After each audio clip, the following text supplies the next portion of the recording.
How to upload a song to Spotify. Hi everyone, welcome back to the channel. In today's video I'll guide you on how you can upload a song or post music to Spotify, so make sure to watch the video till the end. In order to upload a song to Spotify, it's actually quite simple to do so, because all you have to do is simply go ahead and first of all make sure to launch your browser here.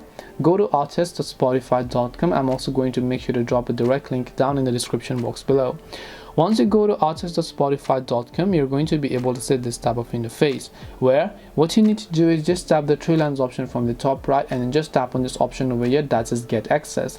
Over here, just select the artist or any account that you would like to gain access to. Once you simply select that account over here, you should be able to go ahead and then enter your details. So go ahead and make sure to enter your artist profile by tapping the continue option. Once you tap on the continue option, you have successfully claimed your artist profile. After you've claimed the artist profile, you will be able to upload a song to Spotify.